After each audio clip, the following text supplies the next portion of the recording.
자, 오늘 우리가 한번 파고들어 볼 이야기는요. 바로 로마 교황의 막강한 권력이 어떻게 시작되었는가에 대한 겁니다. 무너져가는 거대한 제국의 잿더미 속에서 한 명의 종교 지도자가 어떻게 황제도 할 수 없었던 일을 해냈는지 그 결정적인 순간으로 함께 들어가 보시죠. 한번 상상해 보세요. 5세기 유럽 전역을 공포에 딸게 만들었던 정복자 훈족의 아틸라를 마주한 자리에서 이런 말을 건넨 겁니다. 이 인사는 바로 한 이탈리아의 은자가 당시 가장 두려운 존재였던 아틸라에게 던진 말이었죠. 때는 서기 452년 아틸라가 이끄는 대군이 로마를 향해 거침없이 진격해오고 있었습니다. 당시 서로마 제국은 이걸 막아낼 힘이 전혀 없었어요. 그야말로 속수무책이었죠. 황제마저 어쩔 줄 몰라 하던 바로 그때 단 한 사람이 신의 채찍이라 불리던 그를 안나러 나섭니다. 놀랍게도 그는 장군이 아니었어요. 바로 로마의 주교 레오였습니다. 정말 믿을 수 없는 일이 벌어졌죠. 물론 역사가들은 당시 아틸라의 군대에 전염병이 돌았거나 보급이 부족했을 거라고 추측하기도 합니다. 하지만 로마 시민들에게 그런 건 중요하지 않았어요. 그들 눈에는 이게 기적이었고 이 기적을 일으킨 주교에게 전에는 없던 새로운 차원의 권위가 생기게 된 겁니다. 아니, 대체 어떻게 주교 한 사람이 그 무시무시한 아틸라를 돌려보낼 수 있었을까요? 그 답을 찾으려면요, 시간을 좀 거슬러 올라가야 합니다. 애초에 로마 교회가 어떻게 그만한 영향력을 갖게 되었는지 그 배경부터 살펴볼 필요가 있거든요. 레오라는 인물이 역사의 무대에 등장하기 훨씬 전부터 로마 교회는 이미 서방 기독교 세계에서 아주 특별한 위치를 차지하고 있었습니다. 그 기반이 대체 뭐였을까요? 이게 단순히 하나하나가 아니라 이 모든 게 합쳐지면서 엄청난 시너지를 낸 거죠. 제국의 심장이라는 정치적인 위상, 사도 베드로와 바울이 세웠다는 영적인 권위, 여기에 막대한 부와 조직력까지 갖췄으니 그 영향력이 어마어마할 수밖에 없었던 겁니다. 이미 3세기 중반에 로마 교회의 신자 수가 3만 명에 달했다고 해요. 이건 그냥 신자 수가 많다는 걸 넘어서 1,500명이 넘는 과부와 가난한 사람들을 돌보는 사실상 거대한 사회복지 조직이기도 했다는 뜻입니다. 자, 근데 여기서 진짜 중요한 포인트가 있어요. 이 모든 건 어디까지나 명예와 존경의 문제였다는 겁니다. 다른 지역 교회들이 로마를 존중하긴 했지만 로마의 명령에 복종해야 할 의무는 없었죠. 그런데 거대한 정치적 변화가 이 구도를 완전히 뒤흔들어 놓습니다. 흥미롭게도요, 로마의 권위에 가장 큰 도전장을 내민 건 이교도 세력이 아니었어요. 바로 새롭게 떠오른 기독교 도시, 경쟁자로부터 시작됐습니다. 자, 이 흐름을 보시면 딱 보이죠. 수도가 콘스탄티노플로 옮겨가면서 이제 새로운 로마는 우리다 라고 주장한 겁니다. 그러자 로마가 반박하죠.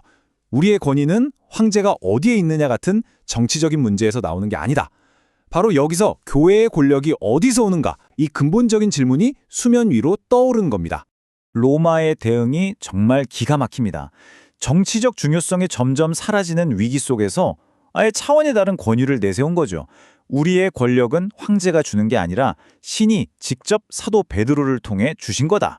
이렇게 흔들리지 않는 신성한 기반 위에 리더십을 다시 세우려고 한 겁니다. 그리고 이 신성한 권위라는 주장을 하나의 완성된 이론으로 체계화해서 쐐기를 박은 인물이 등장합니다. 바로 오늘 이야기의 주인공 레오죠. 레오가 명확하고 강력하게 주장한 이 개념이 바로 교황 수익권입니다. 아주 간단히 말해서 로마의 주교는 사도 베드로의 후계자이기 때문에 전 세계 모든 교회의 우두머리라는 뜻이죠. 이게 앞으로 수세기 동안 교황 제도를 지탱하는 핵심 기둥이 됩니다. 그리고 레오가 내세운 가장 강력한 증거가 바로 성경 마태복음의 이 구절이었어요. 논리는 아주 단순하고 또 강력했습니다. 예수가 베드로에게 교회를 맡겼고 로마의 주교들이 바로 그 베드로의 후계자다.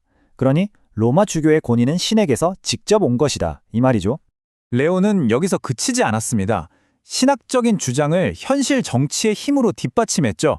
당시 힘이 약했던 서로마 황제를 움직여서 자신의 주장을 아예 로마 법으로 만들어버립니다. 또 종교회의에서는 그의 주장이 베드로의 목소리라며 칭송받기까지 했죠.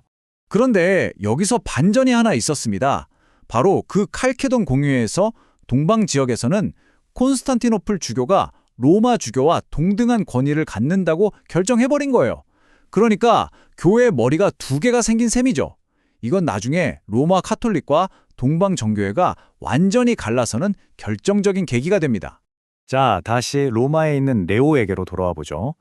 아틸라를 돌려보낸 지 불과 3년 후 그의 리더십을 시험하는 또 다른 어쩌면 더 끔찍한 위기가 로마를 덮칩니다.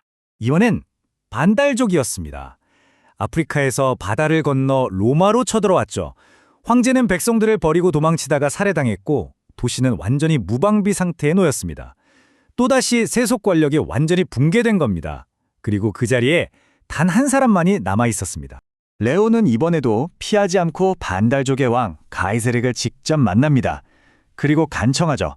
제발 도시를 불태우거나 사람들을 죽이지는 말아달라고. 가이세릭은 딱 한 가지 조건으로 이걸 받아들입니다. 바로 14일 동안의 자유로운 약탈이었죠.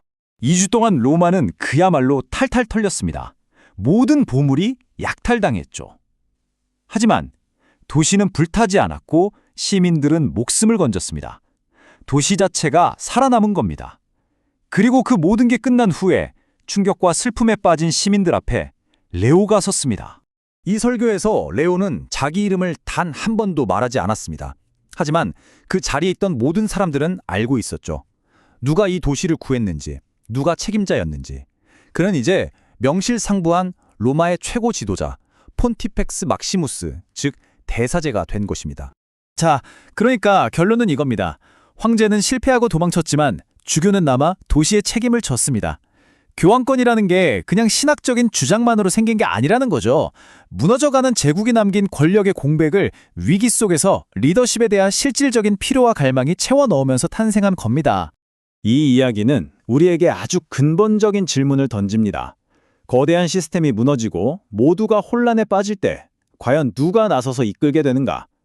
어쩌면 권력이란 다른 모두가 도망칠 때 묵묵히 성문을 지키려 나서는 바로 그 사람에게로 흘러가는 것일지도 모릅니다.